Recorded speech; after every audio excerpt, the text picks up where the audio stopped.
and with the zeal and desire to do something creative, a very warm good evening to one and all present here. I, Saurabh Sahu, And I, Rituparna, feel privileged to welcome you all on behalf of School of Planning and Architecture, Purnima University, Jaipur. To the great beginning of this program, University of Westminster, the program, which is a collaboration initiative of NASA India and University of Westminster. This competition found its root in the year 2012 in order to give blooming talents and exposure to the international standards so that they can participate with enthusiasm and give a new shape to their personalities. we feel honored to have Mr. Kelvin Campbell with us. Now, I would like to call upon the stage President of NASA India, Mr. Shashank Rao, to felicitate architect Kelvin Campbell with a bouquet.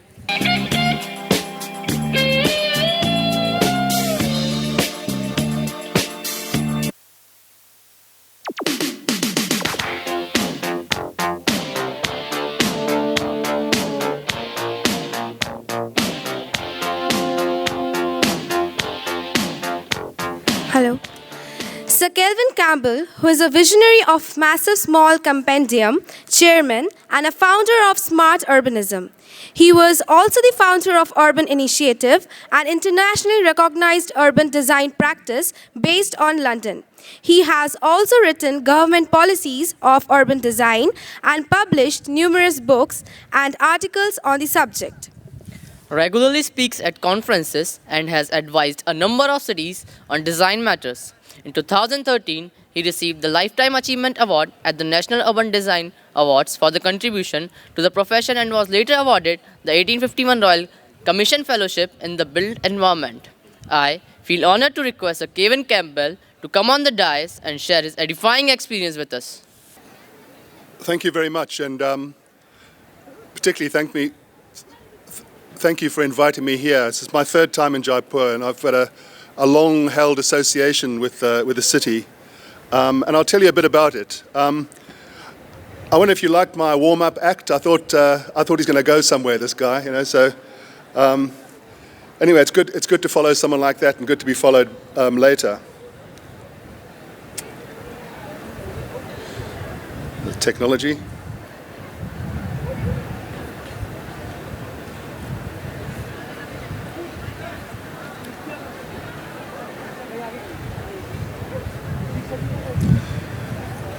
Right, hopefully we can get on with it. I'm going to talk about the subject of being a radical incrementalist, and it's aimed at people at university who, at the start of their career, and I'm going to go back to the start of my career and what it meant for me learning from a couple of people. So hopefully this will inspire you to go on to other things.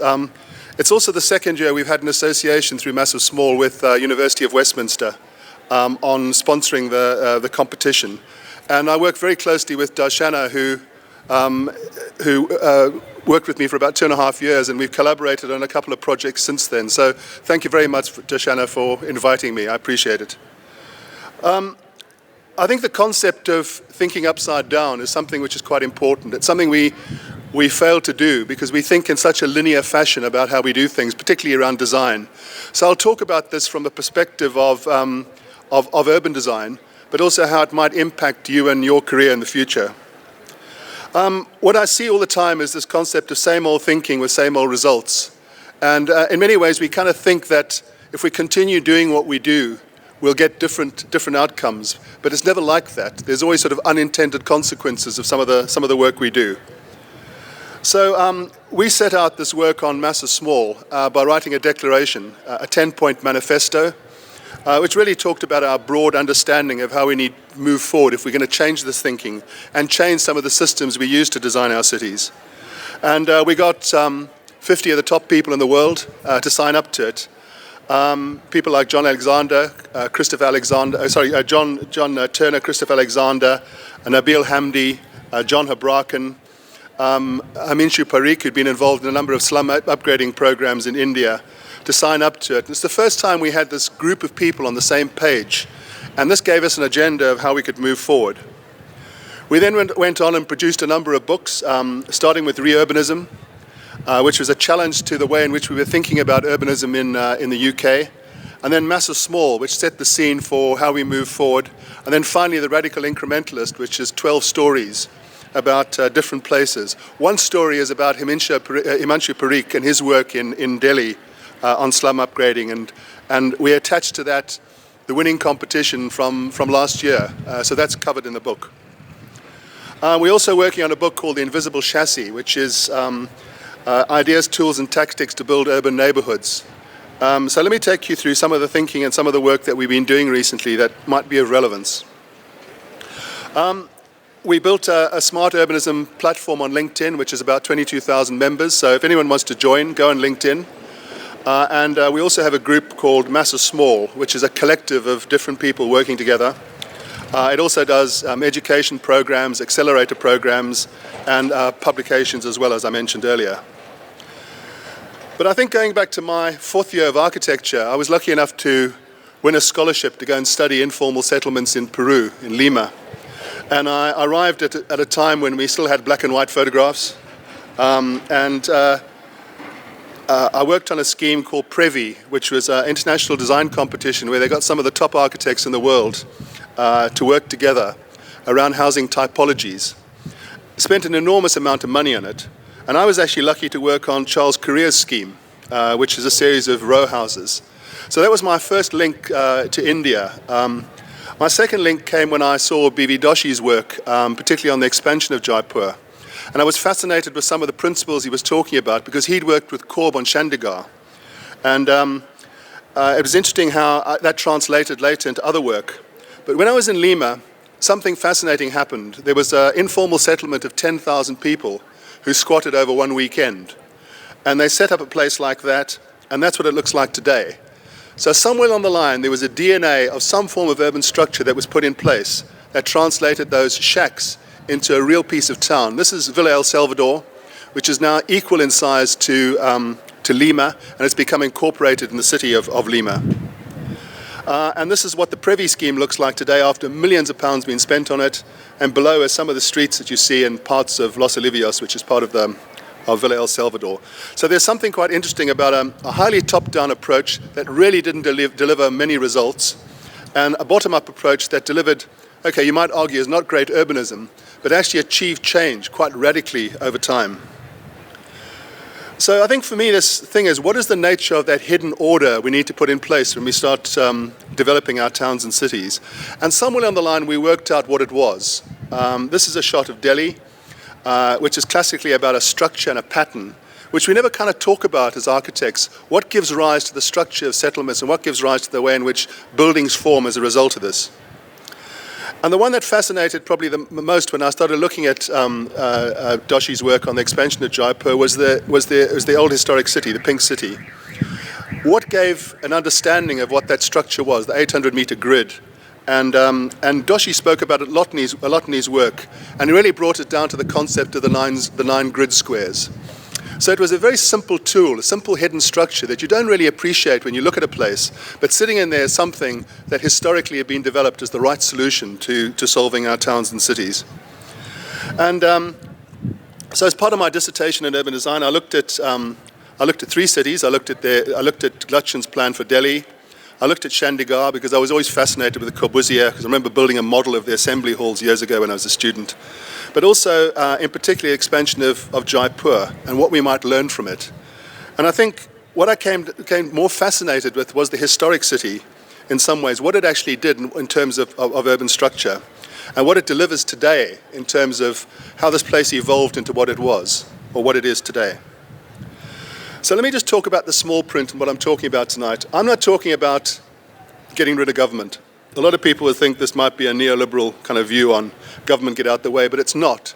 It's really about refocusing government's efforts on making sure that it makes its money go further in terms of delivering towns and cities. And that's very much the focus of our work. So the growing reality is that those two graphs are getting further and further apart. And someone said to me those graphs crossed when I started my professional career. So when I was in Lima in the late 1970s, those graphs crossed. And if you look at what your career, projecting your career maybe 35 years ahead, where those two arrows might be, So there's no possible way in which we can continue using the ideas, tools, and tactics we use today to shape our towns and cities. We have to be thinking differently anyway. So what are the two predominant urban models out there? According to United Nations, 85% of all new development is in informal settlements.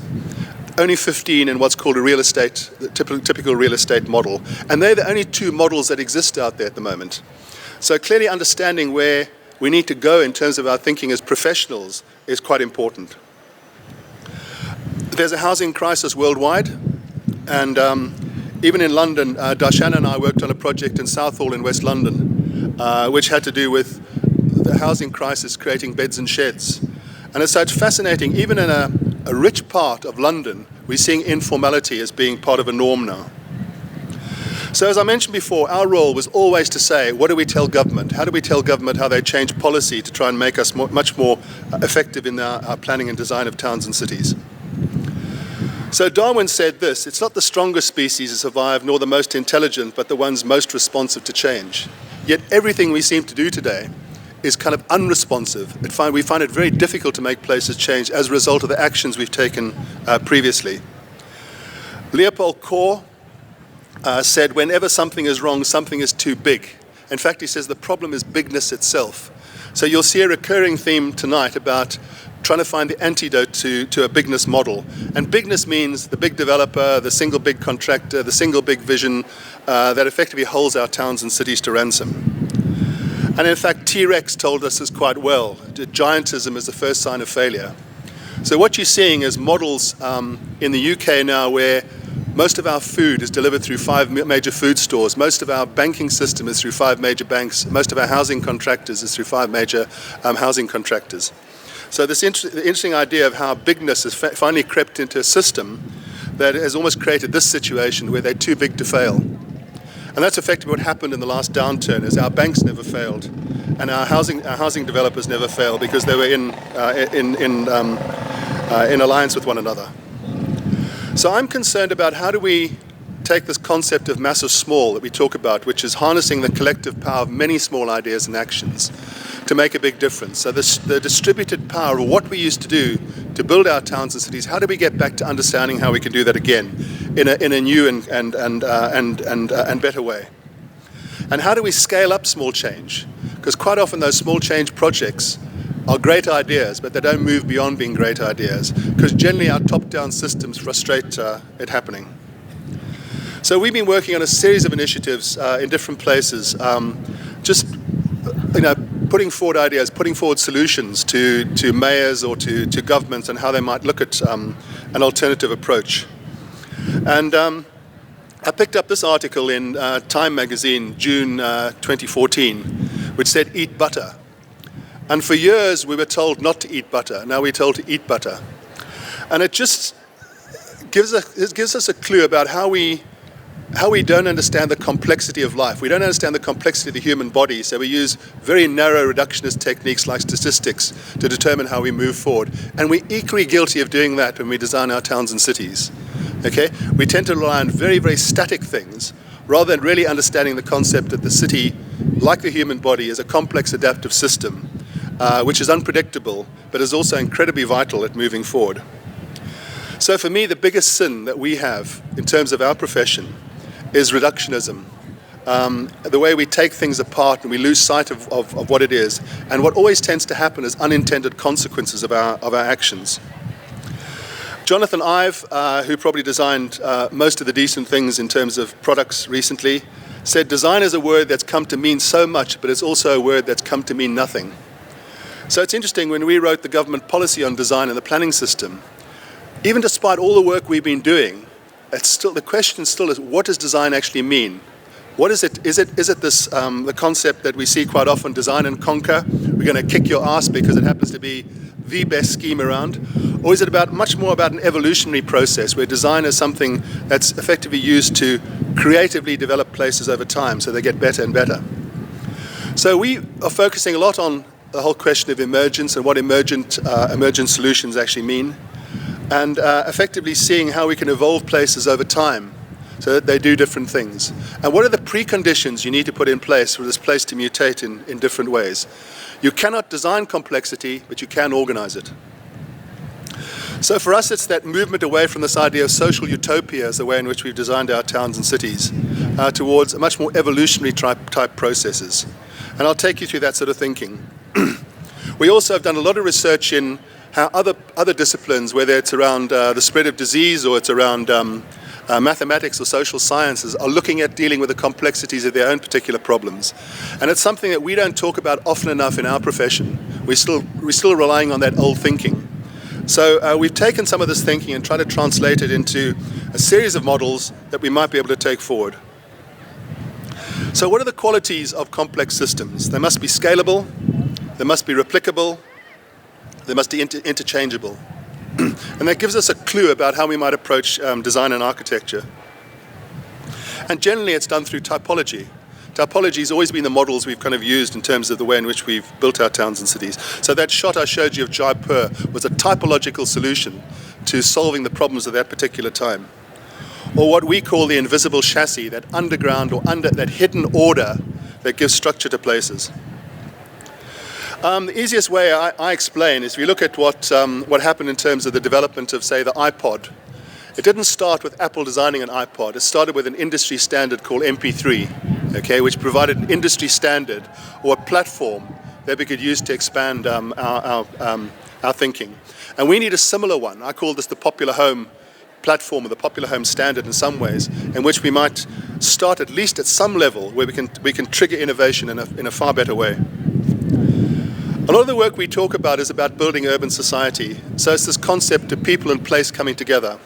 And I believe it only comes together with two things, with a combination of compact urbanism, in other words, things sitting next to one another in close proximity, and social capital, which is the creativity of people. And if you can use that creativity of people to build compact urbanism, you have a far, far better chance of building successful places. It's what we call civilia. It's the way in which society evolved over time, civil society, and what that means in terms of structuring our towns and cities, and what it means to us as urban professionals as well. So for us, it's it's really this question about how do we put democracy back into urbanism again. And it's not about consultation. It's not about what I call broken plastic chair consultation with people. It's about active collaboration or co-production or co-creation. And therefore the role of the designer in this process is far more engaging than us sitting in a remote room or ivory tower telling people that what we're doing is right. So for us this question is, how does bottom-up meet top-down? You need bottom-up and you need top-down. You can't separate the two. You can have top-down without bottom-up. In other words, that's when government takes full responsibility for doing everything, but it just doesn't work anymore in our changing world. So what does the system look like that we're involved with today, or what we're currently engaged with? So most top-down systems have ideas, tools, and tactics that add up to the system, which is a closed system because you can't engage with it. But the outcomes, which are the control mechanisms we use, are complex policies which are arrestive. They prevent things happening. We focus on fixed end states, tell us what it looked like in 25 years, and we try and write something around what it might look like.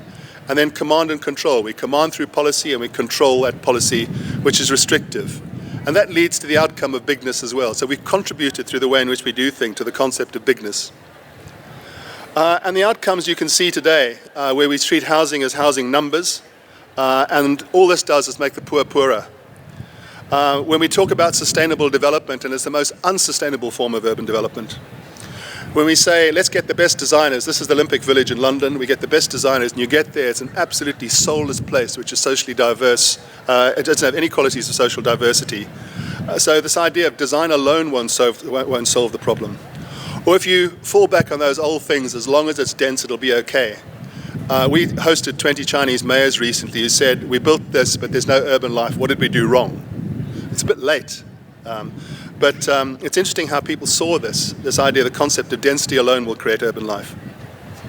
So for me, the system isn't broken, it was built this way. We built the system. We've only built the system in the past generation, and it's something that we need to look at carefully and can adapt. If you look at the alternative, there are a massive number of small change projects happening every day. There's something like 100 citizen engagement tools. There's informal settlements, as I mentioned. There's work that's been done on innovative ways of housing, particularly in places like Berlin. People reclaiming streets, impact hubs, self-made city, handmade urbanism. Even in Barcelona, they're looking to close every second street. So you're starting to see this idea of lots of small change projects that are driven from the top, from the bottom up. And there's endless examples of this in different parts of the world. And whether it's around temporary uses, whether it's around infrastructure development, whether it's around working with groups of people or releasing their potential, they're all fascinating. But the real problem is that none of these scale up. Okay, the only one that scales up generally is an informal settlement. And quite often in many parts of the world, they don't transition from informal settlements to formal settlements, like the scheme I showed you in Lima. So let's have a look at what a bottom-up system looks like. It also has ideas, tools, and tactics called the way. But the ideas lead to simple rules which are spontaneous. So that settlement I showed you in Lima they call them spontaneous settlements. The solutions are highly adaptive and lead to emergent solutions, and the process of management and leadership is around self-organization, which is collaborative. And that leads up to what Jane Jacobs calls organized complexity. That thing I mentioned earlier, which is the most critical factor we need to find in our towns and cities. And as I mentioned before, we can't design it, but we can design the conditions for it to happen. So if you put the two together, if you put our top-down systems together with our bottom-up systems, you can actually see they just don't work at all. It's almost like a crime scene tape between each of them. So what we've been looking at is trying to find what we call the way. And how do we move to mutate some of our top-down, we evolve some of our top-down systems that work much more closely with bottom-up, if bottom-up is going to be 85% of the way. So we move towards what we call enabling protocols, enabling conditions, and enabling behaviors. And that leads to the concept of massive small. So massive small working with organized complexity is the ideal way forward. And we've been working on some of the ideas and tools and tactics to make that work. So the wise one says when the system becomes the way becomes the system. That's what we're looking for, this idea of these two things to be hand in hand. So top-down system working perfectly with bottom-up ways of doing things. So just very quickly, let's compare the two different models. What does a bigness model look like? What does a massive small model look like? So bigness model, few big players, massive small, many small players, etc., etc. I won't read all these out. Low social capital to high social capital, exclusiveness to inclusiveness, focusing on the brand identity of a place towards the neighborhood identity. And the process it uses around the bigness model is generally around a revolutionary design process or going back to first principles all the time, to a massive small model which is evolutionary. Form follows function versus long life loose fit. Arrestive policies versus generative protocols. Top-down commanded versus bottom-up facilitated. So I keep on saying, why would we ever bother with the bigness model if the massive small model is delivering so many great social outcomes or any other outcomes we want of our towns and cities? But it's quite difficult to change a system when this is embedded. So people who think the system work for the system. It's very, very difficult to change a system. Okay? In fact, the biggest agents against change are the previous agents of change. Okay? It's my idea, it's my solution, I'm not going to budge. So it's very difficult to imagine how you might do something like this. But we also live in the narrative of our times. We know what the times are. We know the times are that governments have got less money to spend on urban problems. We know that our tax base is decreasing in most parts of the world. We know also, certainly speaking to many of the governments I've been working with, is that they also recognize that they're not solving the problem. So the question is, what do we do about it? So we often talk about what's the lightest touch that top-down can do to energize bottom-up. Okay, what's the lightest touch? And governments like this because it doesn't mean throwing more money at the problem, it means throwing money in a different way at the problem. So I mentioned before moving from complex policies to simple protocols. Nabil Hamdi said, development, like all human processes, need design structure with simple rules that provide continuity and stability, that offer a shared context of meaning and a shared sense of purpose. Okay? A lot of words that say, effectively, what we need is a set of simple rules that might activate how we move forward. But what do we do? Okay? So we start with this concept of change. Let's do another plan. Let's come up with a new policy. So what do we want? Evidence-based change. So in other words, we collect piles and piles of evidence, okay, to try and justify our decision-making, and then we go through endless review periods, okay? So effectively, it's not different to us collecting thousands of different impact assessments to justify some sort of urban policy, locking it in this box called urban policy, and then writing more and more of these policies. So you'll see this all the time. You'll see the latest political initiative around social equity, around climate change, around another fix, the last best thing, whatever it is. And they just add to this pile of policies, this pile of complexity that most people disregard anyway. And then, of course, government takes all these containers and sticks them on this big ship called the system and puts it out to sea, okay? And it's very difficult to turn this around. And the only way it's going to turn around if it falls over. And no one wants to do this, okay? No one wants to change because it's difficult to turn the supertanker. And most politicians have a short political life. They don't see this as important enough. So what we're constantly talking about is what is a parallel running system to bring about change. So how do we take the old system and evolve a new system alongside it? Very much similar to if you had to move from OS 8 to OS 9 on your computer, whatever it's called. How do you move from one to the other? You never move to automatically. You wait until beta version is out of the way and version 3 or 4 is out of the way before you eventually migrate from one to another. So talking about how you might bring about this change without actually toppling the supertanker. The other thing that's quite important to recognize is that design is about constraints, okay, the importance of constraints. And you can under-constrain and over-constrain. And the secret is, how do you create design within that sweet spot? Interesting. Oh, we're going to do that. Okay.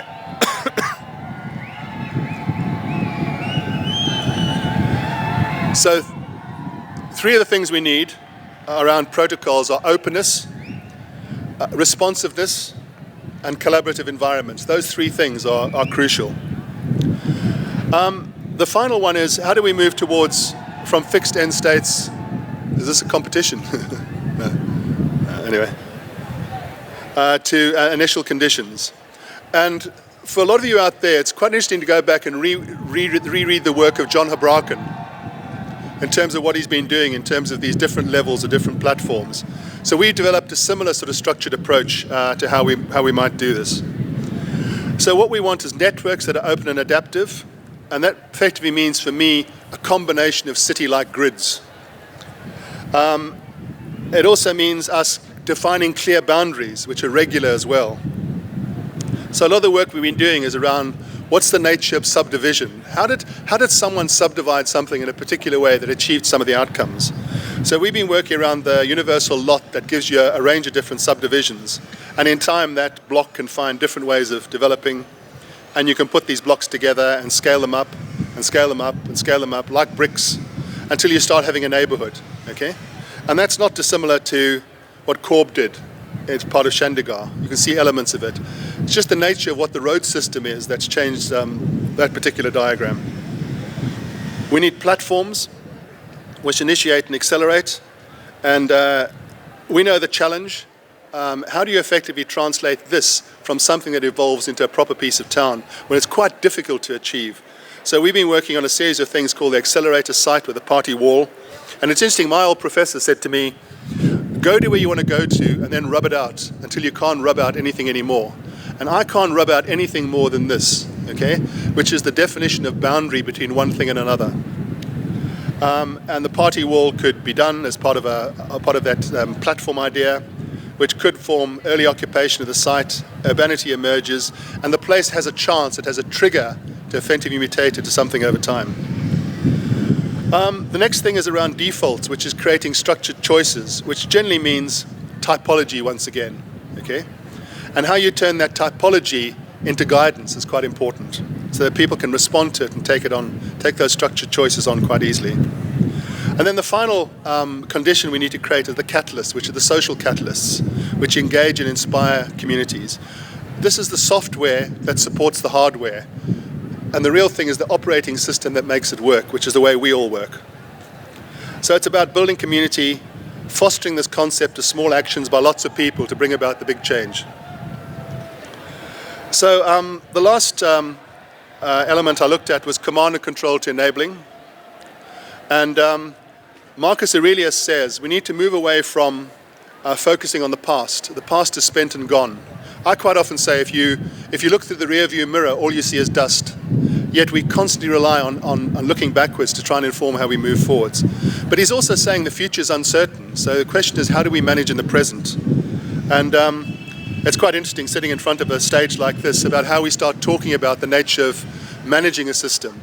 And I often refer to it as about the role of the urban professional, or at least the planner in this process, as being like a sound engineer, where they're making small shifts as they're getting rapid and continuous feedback on this thing. As the music's playing, you're constantly making those small shifts to make it work. From a perspective of urban professionals, in this relationship between top-down and bottom-up, we need to move much more towards an ethical type approach. So finally, just in summing up, the question is about thinking opposite.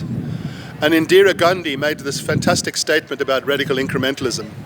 Have a bias towards action. Let something happen now. Break that big plan into small steps and take the first step right away. We quite often rely on the big study or the big strategy for us to inform how we move forward. So here's some clues. Start by starting. Learn by doing. Find your own way. Use every asset you've got at your disposal. And that's what we effectively did, and you guys have all done recently on the competition, which is effectively subscribing all those key principles.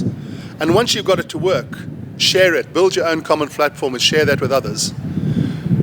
I blogged recently on the ideas competition, or the public space competition, and it's incredible the response I've had internationally from people saying, it's incredible how you guys are showing the way in terms of how you do things.